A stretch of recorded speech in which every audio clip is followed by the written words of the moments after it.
আমরা তো জাতীয় সংসদ নির্বাচন নিয়ে কথা বলছি, গণভোটও কিন্তু একটি আছে। সেই গণভোট ইস্যুতে মাঠে আপনাদের প্রচারণা কি? জি, গণভোট ইস্যুতে মাঠে আপনাদের প্রচারণা কি, মানে ভোটারদের সঙ্গে কোনো প্রচারণা আছে কিনা গণভোট ইস্যুতে? না, এই কথাটা কিন্তু আমি আরো দুই এক জায়গায় বলেছি। দেখেন, ভোটের ব্যাপারটা না হয় 22 তারিখের পরে থেকে প্রচারণায় নামবে, বাট গণভোটের ব্যাপারে আমরা সরকারের পক্ষ থেকেও দেখছি না, বা কোনো দলের পক্ষ থেকে যেটা আপনার গণভোটের যে 4টা পয়েন্ট দেওয়া আছে, সেই 4টা পয়েন্ট 1 নাম্বার সাংঘর্ষিক। আপনি যদি 2টা মানেন 2টা মানতে পারবেন না, আপনি যদি 3টা মানেন 1টা মানতে পারবেন না। মানে কেউ নাই যে একযোগে 4টা পয়েন্টকে আপনার নিজের মনে করতে পারে। এই ব্যাপারে কিন্তু প্রত্যেকটা রাজনৈতিক দল রহস্যজনক আচরণ করছে। তারা কিন্তু কেউ বলছে না, কি জামাত বলেন, কি এনসিপি বলেন, কি বিএনপি বলেন, যে এইভাবে এই 4টার জন্য একটা হ্যাঁ অথবা না, এটা ঠিক না। এটা আমার কাছে মনে হয়েছে এই জিনিসটা, যে এটা নিয়ে কেউ কোনো কথা বলছে না, নাম্বার 1। নাম্বার 2 হচ্ছে, গণভোটের জন্য আমি কাউকেই কোনো ভোট চাইতে কাউকে দেখিনি, কোনো লিফলেটও বিতরণ করতে ওইভাবে দেখিনি। আপনি দেখেননি, কিন্তু আমরা আবার একটা জিনিস দেখেছি, সেটা হচ্ছে, আমি আপনাকে একটা উদাহরণ দিই। একটা ঘটনা ঘটেছে শেরপুর জেলার শ্রীবর্দী উপজেলার পৌর বিএনপির আহ্বায়ক ফজলুল হক চৌধুরী। তিনি একটা উঠান বৈঠকে গিয়েছিলেন এবং সেখানে তিনি ভোটারদেরকে বলছেন, গণভোটে হ্যাঁ ভোট দিলে 72-এর সংবিধান, 71-এর মুক্তিযুদ্ধের ইতিহাস, 16 ডিসেম্বর 26 মার্চ থাকবে না। তিনি না ভোট দেওয়ার জন্য প্রচারণা চালিয়েছেন। এই ক্ষেত্রে কি বলবেন? আমি এই ক্ষেত্রে বলতে চাই, হ্যাঁ ভোট অথবা না ভোটটা দেওয়ার জন্য কিন্তু এটা আমার এখতিয়ার, আপনার এখতিয়ার। এখন সরকার থেকে এটা কোনো বলা নাই যে এখানে না বলা যাবে না।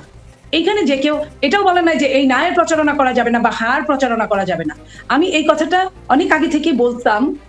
এটা অনেকেই, আমরা ছোট মানুষ হয়তো এটা বোঝারও চেষ্টা করতো না। আমার কথা হচ্ছে, যে ভোটটা গণভোট হওয়ার পরেও সংসদে যেতে হবে এবং সংসদে পাশ হতে হবে, তাহলে এই গণভোটটার কারণটা কি? কারণটা 1 নম্বর, এটা কিন্তু ম্লান হয়ে যায়।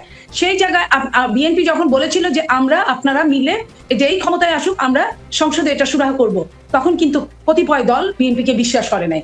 এখন আপনি যখন আমাকে বিশ্বাস না করে আপনি ঘাড়ে চাপিয়ে দিবেন, বিএনপি হয়তো চাপিয়ে দিয়েছে, সামনে নির্বাচনকে রাখার জন্য হয়তো বা রাজি হয়েছে, কিন্তু ভোটটা দেওয়ার ব্যাপার তো যার যার তার, সে প্রচারণা চালাতে পারে। আমি বলছি না যে প্রচারণা কেন চালালো বা কেন চালালো না, সেটা নিয়ে আমার কথা নয়। আমার কথা হচ্ছে তার ওই ফ্রিডমটা আছে, চালাতে পারে।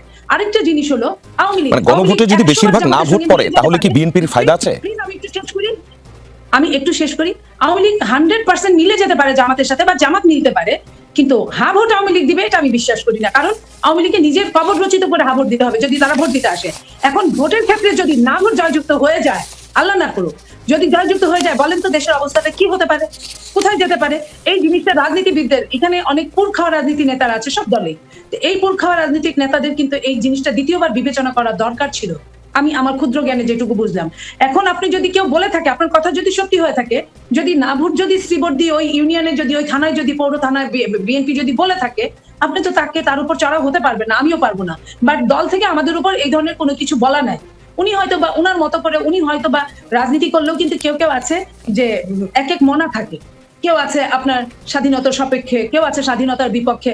এখন যে যার মতো করে সে একটা রিপোর্ট করে সে তার মতো আমি আপনার উত্তরটা পেয়েছি।